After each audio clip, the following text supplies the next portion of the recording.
মিথিলার রুমে যেতেই দেখি মিথিলা তার দুলাভাইয়ের সাথে অন্তরঙ্গ মুহূর্ত পার করছে। মিথিলা আমার চাচাতো বোন। মিথিলা প্রায় অর্ধউলঙ্গ আর দুলাভাই শুধু শর্ট প্যান্ট।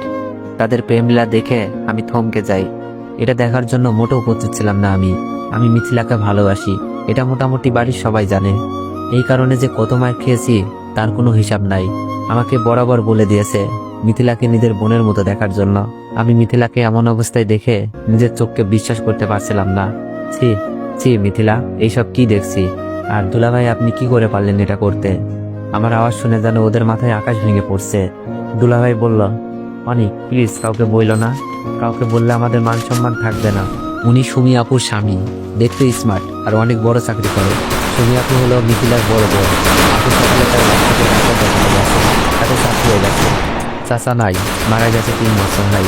আব্বুও 2 পরিবারের প্রধান। আব্বু ও চাচা মিলে এইরকম 2টা 2তলা বাড়ি করে। সুমি আপুর বিয়ে হয়েছে 2 বছর, একটা 6 মাসের মেয়ে বাচ্চাও আছে। আপুকে আব্বুই বিয়ে দেয়। বিয়েটা পারিবারিক ভাবেই হয়। দুলাভাই আমার হিরের টুকরা, বাড়ির সবাই জানে। কিন্তু তার চরিত্র যে এত খারাপ আমি নিজেও ভাবতে পারছি না। আর মিথিলা এটা কিভাবে করলো? মিথিলার মতো ভদ্র মেয়ে 3 গ্রাম খুঁজেও পাওয়া যাবে না।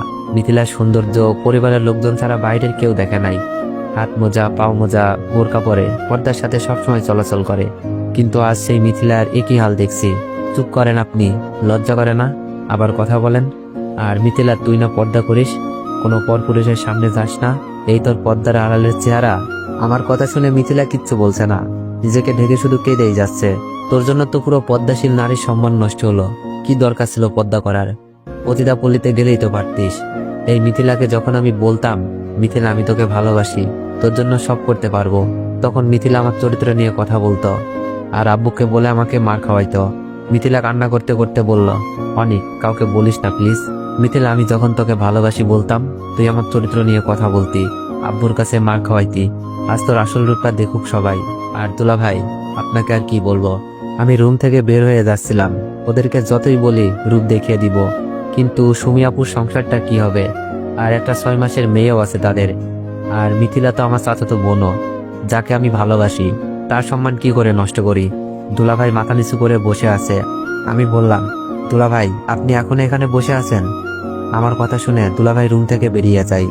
আমি বললাম, মিথিলা অন্তত তোর কাছ থেকে এটা আশা করি নাই, কাজটা কিন্তু বেশি ভালো করিস নাই। বলেই যখন রুম থেকে বের হতে যাব, দেখি দরজা আটকানো। মিথিলা চিল্লাতে শুরু করে দিছে, অনিক আমাকে ছেড়ে দে প্লিজ, আমার এত বড় সর্বনাশ করিস না, আমি তোকে ভাইয়ের মতোই ভাবি। অনিক না প্লিজ। মিথিলার কাণ্ডে আমি বাকরুদ্ধ। সেই সুযোগে মিথিলা ভিতর থেকে দরজা আটকিয়ে দিছে।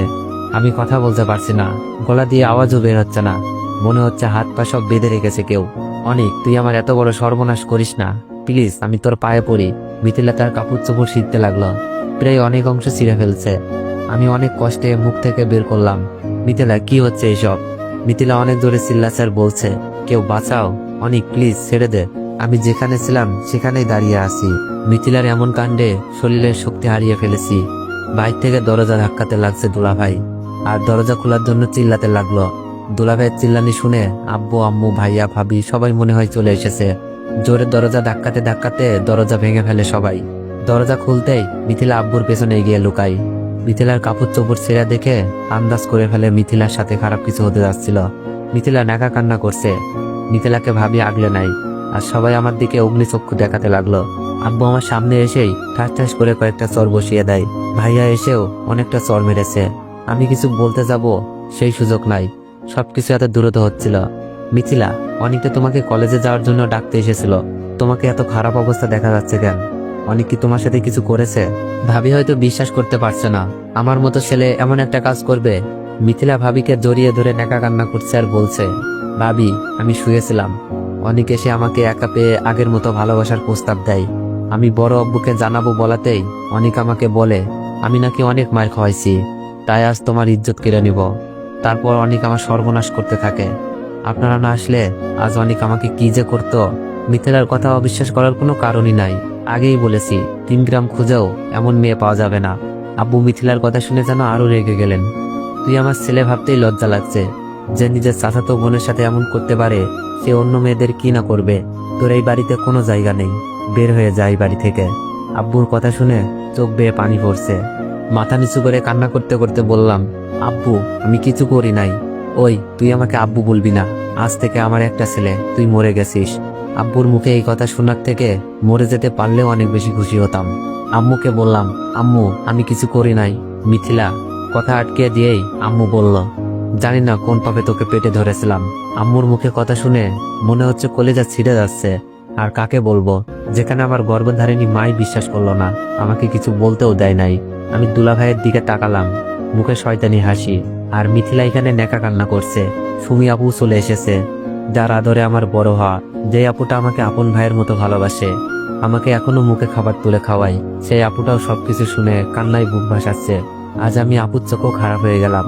মিথিলা রুম থেকে বের হয়ে আমার রুমে গিয়ে কাপড় চোপড় গোছাচ্ছি, কারণ এই বাড়িতে আমার জায়গা নেই। আর আমি কোন মুখে থাকবো এখানে, যেখানে সবাই আমাকে দর্শক বলে জানে। কাপড় গোছানো শেষ, রুম থেকে বের হব, এমন সময় ভাবি আমার রুমে আসলো। ভাবিকে দেখে আমি মাথা নিচু করে দাঁড়িয়েছিলাম, কারণ ভাবি আমার মায়ের মতো আদর করে। আমার টাকা পয়সার অভাব ভাবিই পূরণ করে। ভাবি সুমি আপুর মতোই আমার একটা বড় আপু। ভাবি বলল, এটা তুমি কি করলে অনিক? আমরা তো মিথিলার সাথে তোমার বিয়ে দিতে রাজি ছিলাম, আব্বুকে না হয় আমরা বুঝিয়ে নিতাম, তার জন্য জোর করে। আমি কান্না করতে করতে বললাম, ভাবি আমাকে মাফ করে দিও, আমি পারি নাই সবার সামনে সত্যটা বলতে। ভাবি বলল, কি সত্য বলতে পারো নাই? আমি বললাম, ভাবি কথা দেন, কথাগুলো কাউকে বলবেন না। ভাবি বলল, বলো, বলবো না কাউকে। আমি কান্না সুরে বললাম, ভাবি আমি মিথিলার সাথে এমন কিছুই করি নাই।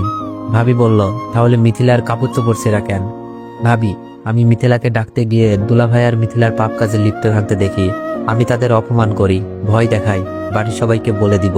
কিন্তু পরে আপুর সংসার আর মিথিলার সম্মানের কথা ভেবে থমকে যাই। আমি রুম থেকে বের হতে যাচ্ছিলাম, দুলাভাই বাইর থেকে দরজা লক করে দেয়। মিথিলা জোরে জোরে কাঁদতে থাকে আর কাপড়গুলো ছিঁড়তে থাকে। তারপর ভিতর থেকে লক করে দেয় মিথিলা। বাইর থেকে দুলাভাই দরজা ধাক্কাছে আর চিল্লানি শুনে তোমরা এসে আমাকে এই পরিস্থিতিতে দেখলা। আমি কাকে বলবো এই কথা, কে বিশ্বাস করবে বলো? এই বলে কেঁদে কেঁদে রুম থেকে বের হতে যাচ্ছি। ভাবির চোখেও পানি, ভাবি বিশ্বাস করলেও নিরুপায়। ভাবি বলল, কি বলছো অনিক? তাদের পাপের বোঝা তোমার উপর চাপিয়ে দিয়েছে?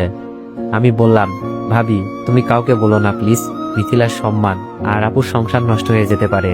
ভাবি বলল, জানি না অনিক, কে মিথ্যা বলছে আর কে সত্য বলছে। মিথিলা আর সুমিত জামাইয়ের তো এমন কোনো বাজে লক্ষণ দেখিনি। ভাবি তুমি আমাকে বিশ্বাস করছো না? তাহলে এটা দেখো, আমি সুযোগে সবকিছু ভিডিও করে রেখেছিলাম, ভেবেছিলাম কাউকে দেখাবো না, কিন্তু পরিবারের সবচেয়ে প্রিয় মানুষটার চোখে নিজেকে খারাপ বানাতে পারি নাই। ভাবি মোবাইল নিয়ে যেতে চাই, অনিক এই ভিডিও এখনই আব্বুকে দেখাবো। ভাবি প্লিজ কথা দিয়েছো কাউকে বলবা না। সবার চোখে খারাপ হলেও তোমার চোখে যেন ভালো হয়ে থাকতে পারি, তাই তোমাকে সব বললাম। কথা শেষ করতেই ভাইয়া ভাবিকে বলছে, এই ধর্ষকের সাথে কিসের এত কথা? ভাবির চোখ দিয়ে অনবরত পানি পড়ছে। ভাবি আমার হাতে অনেকগুলো টাকা দিয়ে বলে, টাকার দরকার পড়লে যেন আমাকে জানায়। ভাবির চোখ মুছে আমার রুম থেকে বের হয়, কিন্তু আমার চোখের পানি জোড়ায় না। রুমটার প্রতি মায়া লাগছিল, আব্বুর পায়ে একবার সালাম করতে মন চাচ্ছিল, কিন্তু সেই সাহস আজ আমার নেই। সবাই আমার চলে যাওয়া দেখছে, ভাবি সবার চোখের আড়ালে বারবার চোখ মুছছে। 12টার বাসে রওনা দিলাম ঢাকার উদ্দেশ্যে। সো এভরিওয়ান, তোমরা যদি গল্পটি কন্টিনিউ করাতে চাও তাহলে একটু বেশি বেশি কপি লিঙ্ক করে দিও আর একটু বেশি বেশি কমেন্ট করে দিও। ধন্যবাদ।